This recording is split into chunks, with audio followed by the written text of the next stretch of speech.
Bonjour à toutes et à tous. Je vous remercie d'être là, d'être sur la chaîne YouTube. Comme vous le savez, cette chaîne est là pour but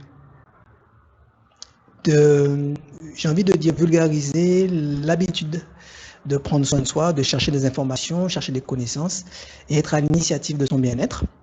Donc, pour cela, il y aura, en termes de contenu sur la chaîne, des vidéos où je vais réagir à des professionnels ou à des études ou à des émissions qui parlent santé, nutrition, bien-être. Alors, allons-y.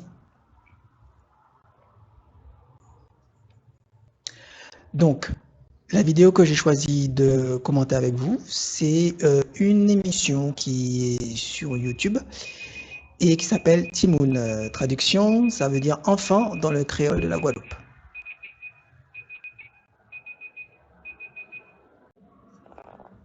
Alors, bien que le thème de l'émission, c'est principalement l'émission est portée sur les enfants, je pense que c'est intéressant de voir les recommandations standards que l'on trouve de manière générale, euh, parce que pour moi, tout part des premières années de la vie de l'homme. Le métabolisme, en fait, les besoins peuvent changer, certes, mais le fonctionnement reste le même. Nous sommes des êtres humains. Euh, et par contre, ce qui est important, c'est comment on commence notre existence et pour comprendre les répercussions qu'il peut y avoir dans la vie d'adulte. Alors, allons-y. Pour son enfant et au final, c'est du sucre qu'on achète en fait.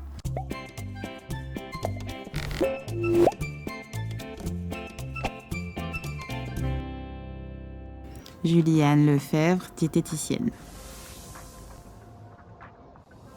Il faut savoir en fait que le surpoids et l'obésité, souvent, c'est un écart entre les apports alimentaires et le manque de dépenses énergétiques. Donc en fait, souvent, on a un apport en excès au niveau alimentaire et on a une dépense insuffisante au niveau des dépenses énergétiques. Souvent, l'alimentation est trop riche, donc trop gras, trop sucré, trop salé, et pauvre en fibres, donc en fruits et en légumes. Et la sédentarité, on bouge pas assez, on regarde beaucoup les écrans. Donc ça... Alors, je vais arrêter ici. Donc, elle est prudente dans le discours. Elle emploie souvent le mot. Elle emploie le mot souvent. Et c'est pour faire preuve effectivement de prudence. Là, elle a énoncé ce que j'ai envie de dire qui est répété depuis des années. Donc, je pense que la plupart des personnes qui sont en bonne santé ou qui sont en moins bonne santé, elles ont ça en tête. Le côté on ne se dépense pas assez, on bouge pas assez, on mange trop riche, trop gras, trop sucré, pas assez de fibres. Le souci, c'est qu'on ne nous explique pas dans les détails, à partir de quand on mange trop sucré. Pourquoi on a besoin de fibres, à quoi ça sert. Est-ce que vraiment le côté dépense énergétique, alors bien sûr il y a une corrélation et oui, mais en fait lorsqu'on pousse un petit peu plus loin les enquêtes et on lit un petit peu les études, quand on a pris par exemple au cours de mois 2 kilos, ou au bout d'une semaine 2 kilos, d'accord, on peut dire tiens j'ai trop mangé ou je me suis pas assez dépensé par rapport à la quantité de manger. Mais si on n'arrête pas de grossir, ça fait 1 an qu'on prend 2 kilos chaque mois, là, c'est pas une question d'écart entre les dépenses énergétiques et ce qu'on mange. Simplement, c'est qu'il y a un dysfonctionnement quelque part. Puisque, bien sûr, moi, je vais peut-être manger moins qu'une personne qui a peut-être 10 cm de plus que moi et 10 kilos de plus. Mais il y a quand même des limites dans la quantité qu'on va manger et la quantité de dépenses énergétiques. Je veux dire, il y a 24 heures dans une journée. Peut-être que quelqu'un a, on va dire, une autre génétique ou un autre métabolisme qui fait que naturellement, peut-être il est plus lourd que moi et qui voit qu'il grossit. Mais est-ce qu'il pourra faire vraiment à l'infini plus de kilomètres de marche que moi dans une journée? Est-ce qu'il pourra vraiment manger plus à l'infini? Donc je pense qu'à partir de certains niveaux, il faut les explications sur l'explication ou la cause de l'obésité, enfin, l'explication de l'écart entre la quantité d'énergie ingurgitée et la dépense énergétique, il y a une certaine limite. Donc dans les vidéos prochaines, on va aller plus dans les détails. Mais donc, voilà les principes, elle a énoncé les généralités que tout le monde connaît, qui est dit partout à la radio. Et bon, on continue quand même le surpoids continue d'augmenter et on règle pas le problème. Donc, et pourtant, on sait tous, selon ce discours-là, on sait tous ce qu'il y a à faire. Donc, peut-être qu'il faut chercher un petit peu, soit creuser, soit chercher ailleurs.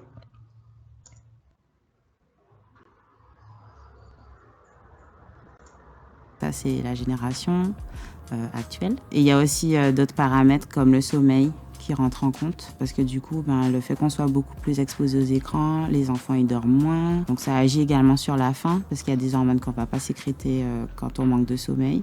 Et du coup, ça augmente l'appétit. Alors, la pub.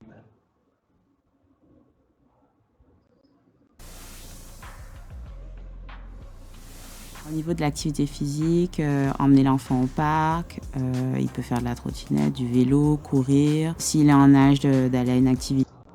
Bon, là, peu importe l'activité physique, l'essentiel, c'est de bouger. Et je suis aussi content qu'elle ait parlé de facteurs autres que l'alimentation concernant l'obésité, le sommeil. Il faut aussi dire le stress, parce que là, c'est quelque chose, bon, c'est la société moderne et même les enfants ne sont pas épargnés au final par le stress chronique, par l'école ou par les parents, on a des situations familiales qui sont pas très équilibrées ou très harmonieuses. Donc tout ça, ça provoque du stress. Et le stress, en fait, en termes de métabolisme, l'impact le plus important, c'est surtout le niveau trop élevé de cortisol. De la même manière que le sommeil, c'est une quantité trop élevée, le manque de sommeil aboutit à un niveau très élevé de cortisol et même bien d'autres choses. Hein. Là, je dis cortisol parce que c'est le mot que plus ou moins, l'hormone que plus ou moins tout le monde connaît, mais il y a vraiment d'autres mécanismes qu'on verra prochainement. Et puis, vous verrez que je parle d'hormones par rapport au stress et sommeil. Je ne dis pas simplement, par exemple, le sommeil, quand on manque de sommeil, ça perturbe l'appétit, ou le stress, on mange plus quand on a du stress. Je parle vraiment en termes de métabolisme. C'est pas simplement mécaniquement je mange plus ou je mange moins. Ça va plus loin que manger pas beaucoup ou beaucoup. Activité physique, pratiquer une activité physique, même si c'est une fois par semaine, c'est toujours ça. L'inciter à bouger en fait. Et après, il ne faut pas oublier que son enfant, c'est son reflet. Donc si l'enfant voit également son parent bouger, il sera... J'aime bien la phrase « l'enfant est le reflet des parents » ou du parent. C'est intéressant, j'avais pas encore, ça m'était pas venu à l'esprit, mais c'est vrai. C'est vrai que quand on est enfant, on est totalement dépendant de ce que les parents donnent, que ce soit la nourriture, que ce soit l'activité physique, et bien sûr, l'enfant regarde ses parents, le style de vie de ses parents. Donc, si les parents eux-mêmes ne bougent pas trop, s'ils restent devant la télé, ils n'auront pas le réflexe de dire à l'enfant, va bouger, va prendre ta bicyclette, parce qu'eux-mêmes, ils n'ont pas ce réflexe-là. Ils ne se promènent pas le dimanche, par exemple, ou ils ne vont pas de temps en temps faire des marches, juste pour s'aérer l'esprit. C'est un style de vie. Et bien évidemment, parce qu'effectivement, souvent, moi, quand je vois dans la rue des enfants qui sont de surpoids, effectivement, les parents sont aussi dans ce style-là. Alors, on a tendance à dire le côté génétique, mais j'y crois de moins en moins. C'est simplement aussi une explication possible, c'est que le parent n'a pas trouvé, on va dire, n'a pas compris certaines choses, n'a pas accumulé certaines connaissances pour pouvoir gérer son poids. Donc forcément, il mange de la même manière. L'enfant mange ce que le parent lui-même mange. Et souvent, en fait, l'enfant, on va dire, est dans une situation plus dégradée que le parent, même si le parent est en surpoids, parce que l'enfant vit dans l'époque actuelle, la qualité de l'aliment, de l'alimentation générale, il y a beaucoup plus de produits transformés et les sols sont moins fertiles, donc il y a moins de nutriments dans les plantes. Voilà, comment on nourrit les bêtes. Donc, grosso modo, la qualité de ce qu'on mange a diminué par rapport à il y a 20 ans ou 30 ans partout dans le monde. Donc, le parent, en étant en surpoids à 50 ans, mais il a quand même bénéficié d'une meilleure alimentation quand il était jeune. Donc, lui, il mange effectivement des choses, peut-être, il n'a pas encore compris un système intéressant pour pouvoir gérer son poids. Mais son enfant commence sa vie là où lui, il a fini, c'est-à-dire avec une qualité de nourriture moins élevée. Et on ajoute à ça un style alimentaire, un choix de style alimentaire pas adapté au métabolisme. Donc forcément, on est dans une situation qui dégénère de génération en génération. Amener aussi à faire pareil. Si des fois on va marcher, on fait de la course à pied, etc. Inciter son enfant à venir avec soi, qu'il prenne son vélo et comme ça va augmenter la dépense énergétique en fait. Alors il y a des repères aussi officiels pour les enfants. Donc il y a ce qu'on appelle le GEMRCN. Donc si on veut des repères exacts au niveau des quantités. Après, à titre d'exemple, si on prend un steak haché pour un enfant qui est en maternelle, on va lui donner la moitié d'un steak haché. Au primaire, ce sera peut-être les 3/4. Et un adulte, ce sera le steak entier. En fait, on a souvent tendance à donner la même quantité aux enfants et on oublie que c'est pas, enfin, ce sont de petits êtres vivants et ils n'ont pas les mêmes besoins que nous qui sommes adultes. On est plus grand, on est plus corpulent, enfin, le poids n'est pas pareil. Donc, il y a plein de paramètres qui rentrent en jeu. Après, au niveau des féculents, pareil, ça dépend de ce qu'on va manger, mais ce sera peut-être 3-4 cuillères à soupe de riz, de pâtes et Bon, alors concernant les quantités, c'est pas évident. J'ai envie de dire, c'est vraiment de l'individuel en fait. Parce que même pour un enfant, enfin, par exemple, moi je me retrouve pas dans les quantités qu'elle dit. Un steak haché, c'est rien. Même quand j'étais enfant, je me rappelle, parce qu'on mange très souvent des steaks hachés, ça fait partie de l'alimentation j'ai envie de dire, de la société moderne. Steak haché, pas cher, et puis bon, on trouve ça partout. Et c'est rapide. Donc les parents qui n'ont pas beaucoup de temps après une journée de travail, voilà, c'est ce qu'on donne aux enfants et à la cantine. Mais déjà, moi, je me rappelle, un steak haché, je mangeais ça facilement quand j'étais enfant. Et c'est vrai, au contraire, quand on est adulte, et c'est ça qui, enfin, honnêtement, en termes de quantité, il faut faire attention. Parce que là encore, dit un enfant a peut-être moins de besoins énergétiques qu'un adulte, pas forcément. Et je ne sais pas d'où elle sort ça, puisque l'enfant est en pleine croissance.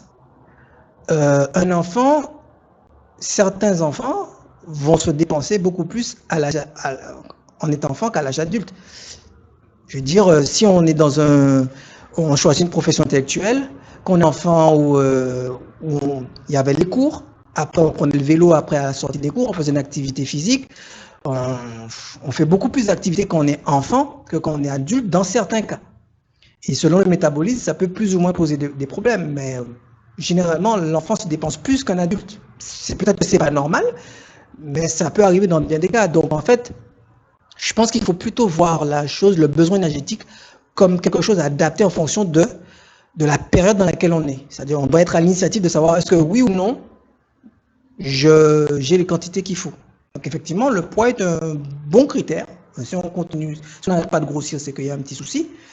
Mais ça peut être aussi bien dans le dysfonctionnement du métabolisme que la quantité énergétique. Donc, les recommandations standards, parce que là, apparemment, un demi-steak haché, un quart, ou bon, ça, on va voir ça sur le papier, mais c'est le parfait, j'ai envie de dire, c'est la parfaite recette pour être en déséquilibre. Si on commence à suivre quelque chose sur un papier, c'est trop sensible, ça prend pas en compte ton style de vie. Donc tu peux pas simplement dire parce que c'est un enfant, il mange une moitié de steak haché et quand il sera un adulte, un steak haché. Ensuite, elle n'a pas abordé ce point-là, mais un steak haché en lui-même, ça veut rien dire. Si tu remplis le reste de ton assiette avec soit de la salade ou des pâtes, ça n'a pas la même conséquence. Si je mange aussi qu'un seul steak haché, avec un steak haché avec des pâtes, ça n'a pas la même conséquence sur ma satiété et pendant combien de temps je vais être rempli et la sensation de faim. Donc, je peux manger juste un seul steak haché, comme ce sont des protéines, j'aurai peut-être moins faim dans 1 heure que si je mange un steak haché avec la même quantité de pâtes à côté en même temps. Parce que les pâtes étant des hydrates de carbone, donc des glucides, ça va provoquer un pic d'insuline et ça va aussi faire en sorte qu'on aura faim. Généralement, c'est les glucides qui provoquent ce côté, on sait que que ce soit sucre long, sucre rapide, c'est une question de temps. Mais en termes de faim et de satiété, c'est beaucoup plus difficile de gérer sa faim et sa satiété avec beaucoup de féculents. C'est pour ça qu'on parle de salade, mais même les salades, même les végétaux, ce sont des glucides. Il y aura un petit pic d'insuline, il y aura cet effet-là sur la faim. Alors, je ne vais pas entrer dans les détails dans des prochaines vidéos, puisque le but, c'est, encore une fois, vulgariser la compréhension de tout l'impact qu'il peut y avoir sur la nutrition. Mais il faut savoir que on peut jouer sur notre faim et notre satiété avec l'alimentation. Donc, et c'est pas, on va dire, c'est pas simplement je mange des bonbons et puis j'aurai faim après. Non, ça va, c'est beaucoup plus large en fait. On se rend pas compte, mais il y a toute une famille d'aliments et il y a toute une, on va dire aussi une proportion, une répartition de combinaisons d'aliments qui peuvent faire qu'on a plus ou moins faim. Donc après, il y a bien sûr la pensée générale qu'on connaît, les produits ultra transformés ou transformés, donc les choses en sachet en fait, ou les choses qui ont beaucoup d'ingrédients chimiques ajoutés par l'homme. On aura beaucoup moins de contrôle sur notre faim, tout simplement parce que ces éléments chimiques en fait vont perturber les signaux internes que le corps a comme moyen d'informer le cerveau, donc d'envoyer au cerveau les informations ou le signal pour dire je n'ai plus faim ou j'ai suffisamment ingurgité d'énergie ou de nutriments. En fait, c'est simplement ça, c'est-à-dire que tous les produits chimiques, enfin beaucoup de produits chimiques ajoutés ont cet effet-là perturbateur, que ce soit les sucres artificiels, que ce soit les émulsifiants ou les édulcorants, des choses comme ça. Eh ben, vous savez, il y a un nerf, ce qu'on appelle le nerf vagal, je crois. Enfin, il y a le nerf qui part du système digestif qui remonte jusqu'au cerveau et c'est lui en fait au niveau de la digestion, pendant qu'il y a la digestion qui se fait, qui envoie les informations au cerveau. Et donc il suffit que certains produits, molécules chimiques perturbent ces informations là. Donc c'est pas simplement que ma faim est perturbée, parce qu'il n'explique pas pourquoi. Il y a des personnes une personne qui est en surpoids, qui est obèse, elle dit mais j'ai tout le temps faim. Oui, mais il faut lui expliquer pourquoi. Si on se met simplement à lui dire bon mangez moins, elle ne sait pas pourquoi, elle va être simplement frustrée, elle n'arrivera pas dans le long terme à se contrôler. Donc le but, c'est pas ça. Donc le but, c'est de comprendre un peu notre corps, comment il fonctionne, pour qu'on puisse naturellement adapter notre style de vie et notre choix alimentaire aussi, notre style de vie alimentaire, et j'appelle ça style de vie alimentaire, parce qu'on doit faire un choix. D'accord ? Une fois qu'on a compris que nous, on ne peut pas se permettre de manger des chips, si on privilégie sa santé, voilà. Mais c'est pas simplement on m'a dit d'arrêter de manger des chips. Non, c'est que je comprends que mon métabolisme n'est pas capable d'accepter cet aliment-là, et donc je choisis de privilégier mon bien-être. Donc je peux manger, quand on sait, on va dire, qu'on connaît les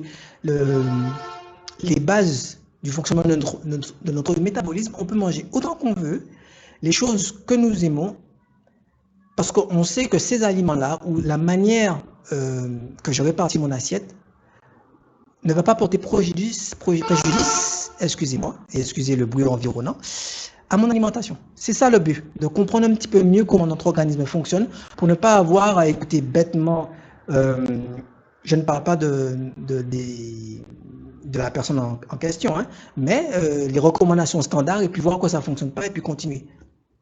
D'accord ? Le but n'est pas qu'on aille ad vitam aeternam voir des médecins, des professionnels de la santé qu'on paye, et que nos soucis ne se règlent pas, continuent de dégénérer, et puis que on soit dans une impasse.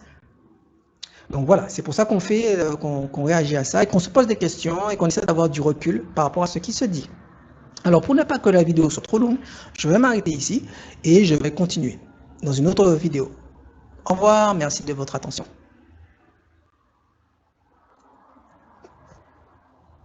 bientôt.